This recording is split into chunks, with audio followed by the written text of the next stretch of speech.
It was your Kansas City Chiefs. Your love has faded from Aaron Rodgers, and it is now squarely on the shoulders of Patrick Mahomes and Josh Allen. It is, yep. The Chiefs' offense was awesome in this one against a 49ers defense that's still a little banged up. Yes, Got it is. some injuries there, Kinlaw, Eric Armstead, but had Bosa back. Right. On the offensive side, had Trent Williams back, so not as banged up as they had been, and it was still a blowout here. Yes, Chiefs won 44-23. Let's just take a look at take a look at the 49ers defense here. Let's take a look at the graphic here, because I think this kind of tells the story. It's the 49ers defense, injuries and all, had been very good the first 6 weeks of the season. 14 points allowed. They gave up 44 against the Chiefs. It was more than double the yards. 529 yards allowed against the Chiefs. They were averaging 255 allowed. I mean, just every number around the offense for the Chiefs blown was away, up significantly over what the 49ers have given up in the past. So was this a case of alarm bells going off for the 49ers, like, what's going on here? Or is the Chiefs, is it just that good of an offense right now that it doesn't matter who they play against? I think that's where we got to get to a little bit. But I think the big thing is you have to be a special defense, and you got to be somewhat at full strength to think you're going to slow down or make things life hard on them, right? That's for sure. And then, of course, you caught them on a week where they lost the game, where they probably feel like they should have won in Buffalo. So you caught them. You caught the Chiefs, and oh shit, we're gonna fall to 4-3 if we lose this game. So you caught them in that mode, and I think that Ahmed, you're saying it right. I think we're getting to a point here. I don't really know if it matters what defense comes to town. It's like 85 Bears are here. I'm still gonna say they flirt with 25, 28, 300 yards passing. It just doesn't matter. And that's where I get into I feel like they have more to defend this year than ever before. All right? One, you've heard me say from the start of the year, I think that them not having Tyreek Hill is actually going to be a benefit for their football team. I don't know if I'm totally right on that yet, but so far it looks pretty good. And I don't mean that when I say that to be disrespectful to Tyreek Hill. I think he's amazing. I just think this is one team where big plays are not a problem, right? They got enough weapons, and they got a quarterback that, like Josh Allen, they're always looking for the big play. So they don't have to have the extra pressure of I got a guy that runs 4-2 and we lined him up and we got him on the deep route, so I got to throw the ball deep to him every time. Every time we call that play, I got to throw it. And that's where I felt like he was a little bit caught in that matrix the last 2 years. Now it's like, let the offense work for me. I got plenty of guys to throw the ball to, and I think they're giving you more to defend on the offensive side of the ball. They're running the ball just a little bit more. There's a few more tricks and reverses and speed sweeps. They're a better screen team this year. So I think with all that, and we've talked about their offensive line, I think is still one of the better pass-protecting lines in all of football. I think all of that leads to, hey, 49ers, your defense is still really good, and I'm not panicked. But you can't you got to be full strength to mess with that team. And then to me, that's a huge deal. They need Kinlaw. They need Armstead. They need those type of guys to get them off the field on a third down, or some of these first and second down games where it's just not like, they got 10 yards on second down. That to me is the big thing, Ahmed. I think you kind of hit it. It's just a special team and offense we're watching here. And we're seeing the weapons emerge, I know. kind of, for them, too. It was interesting in the backfield. Pacheco got the start, I think, over Clyde Edwards-Helaire, although they both played quite a bit in this game. Didn't run a whole lot, didn't need to run a whole lot. They just keep you honest with it, right? Yeah. I mean, right? I mean, you watch them. It's just like they don't let you just go total pass defense all the time. Once they start to go, wait, all right, are you going to pass rush us like this, and you're going to leave the guard uncovered here, right? Like our old guard bubble play. They're like, okay, fine. Geez, if you're going to just basically let us block it perfectly how we want to, we'll hand it off. And that's where they're good. And then, of course, with their wrinkles and all of that, too. And then you're saying it, right? There's weapons emerging because they're all like, man, the offense is fun, and he's spreading the ball around, and we're all going to get to touch it. And when's it going to be my turn? And I think that's just kind of infectious with their team right now, and that's where – they're fun to watch. They're in another level of the Niners right now. They are. The Chiefs, the Bills, and the Eagles are on another level from the rest of football. It's hard to say anyone is all that close to them. I don't even know who that would be necessarily. I think you're right. Because we said it last week. This isn't like because the Eagles were off. Right. The Cowboys, I think, are with Dak, and then that pass game gets going. Maybe the team that I'd go, they're on the verge, or they're on the outer brinks of those three teams, maybe to a degree. I think they have the potential for that. Yeah, but like the Giants at 6-1 and Minnesota at 5-1, I don't put them in that class. I'm sorry. You know I love those teams. But yes, I think that you said it right. I think they're a little bit of a class of their own right now, those 3 football teams. There was one of the homies that tweeted both of us yesterday during the game. They go, I got the headline for this. I wish I had his name. I don't have it with me. But this is not a give me the headline game. It was later on. Right. But he goes, Debo Hardman. Right, for Mecole Hardman. It was very similar. They were using him as a guy, end-around guy. He had a couple rushing touchdowns. He had a receiving touchdown. He is the first wide receiver in the Super Bowl era with those statistics, 2 or more rushing touchdowns and receiving touchdown in a single game. We thought maybe he could emerge as the speed guy with Tyreek out of there. I don't know if this is going to be an every-game thing, but that's your point. It doesn't need to be an every-game thing. It just needs to be once every 4 games. Well, there's Mecole. Oh, there he is. Oh, we got to worry about that. We got to prepare for that. Right? I mean, yes. I think you're. You don't want to. You know what's funny is when we were in the pregame show getting ready to Jason Garrett and Tony Dungy, I said to them a few times, I said, this is funny.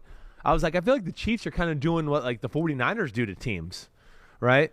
Where and it's right to our question here from the guy that you so rudely forgot about and don't know his name now that tagged us on Twitter. Oh, I got it. You got it? Pete just got it for us. Yeah. Michael. 3 eyes. Michael. 3 eyes. Michael. But thanks. Michael, I do think he's right. I think I look at, the runs that you're talking about, the speed sweeps, the reverses, some of the screens, some of the short yardage situations, forget trying to run it up the middle. Like, that was the thing I liked about them yesterday. They had a few times where it was like 2nd and 1 or 3rd and 1, and they were like, wait, they got everybody at the line of scrimmage. We got Patrick Mahomes. Let's just throw a 20-yard play. Like, it's wide open down there. They're trying to stop the 1-yard gain, and, it's 3rd and 20. Let's throw a screen underneath to Pacheco. Oh, it was McKinnon. Ran for a touchdown.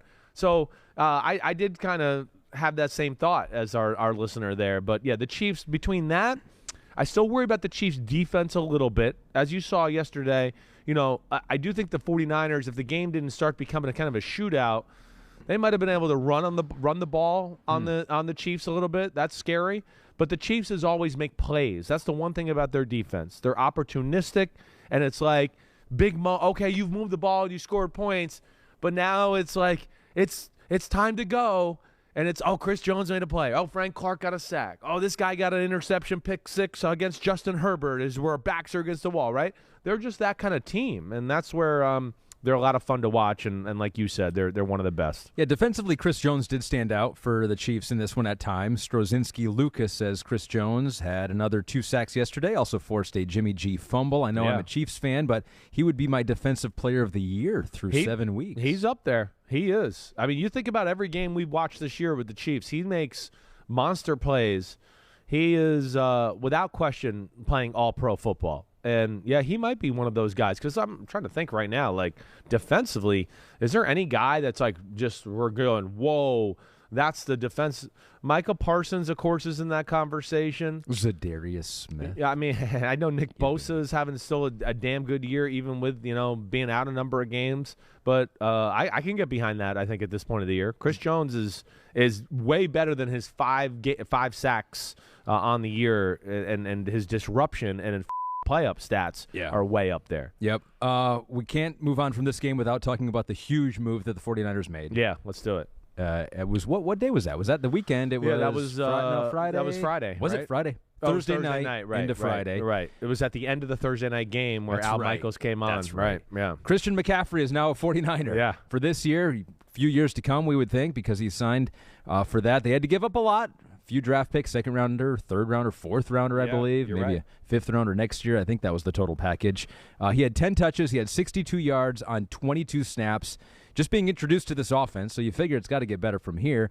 How much does he change this 49ers team? I think it's going to be a huge boost to their team, their offense, everything. I think what it does to me is just it allows Shanahan to do what he wants to do more and not have to rely on Jimmy Garoppolo to go, hey, we got to drop back and throw it 45 times here for us to win this game this week. I think it just gives him more leeway, latitude, however you want to say it, to, embolden, enhance the tricks within his offense. That's how I kind of look at it. First off, McCaffrey and Deebo Samuel are not that dissimilar. They're very similar people. I mean, they're built not that differently. Mm-hmm. And, like, Christian McCaffrey, first off, his dad was an NFL wide receiver, played for Kyle Shanahan's father in Denver, if people didn't know that. But he can run routes like a high-level NFL wide receiver.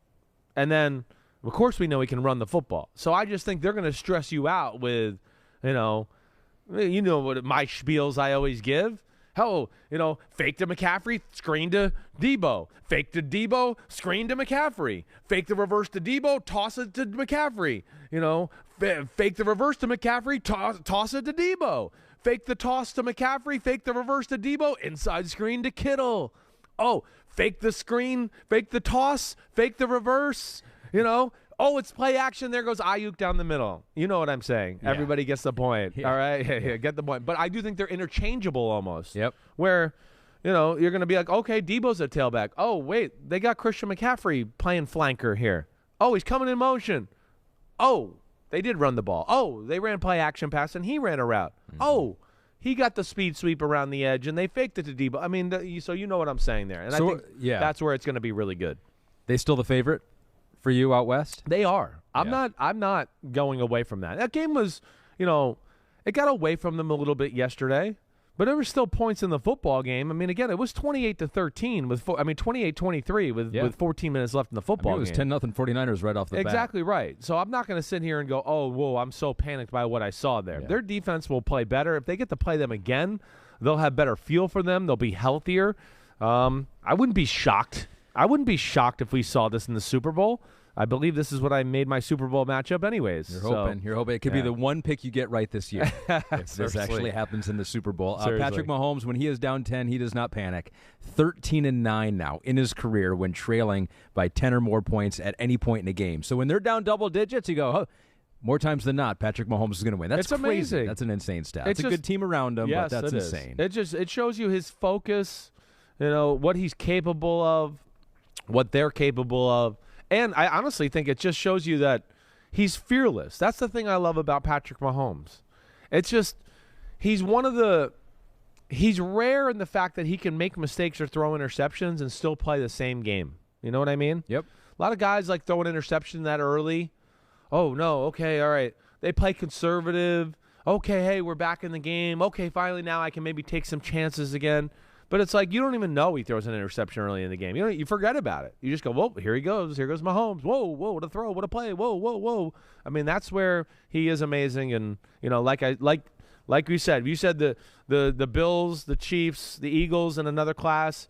As I've been saying all year, and you join in with me, Mahomes and Josh Allen to me are in another class from the rest of football as well at the quarterback position right now. Thanks for watching, homies. Hit subscribe to see all my unbuttoned videos. You get to see me, Ahmed Fareed, all the big player breakdowns, game breakdowns, player interviews, and my film analysis. So please subscribe. Chris Simms Unbuttoned. Peace out.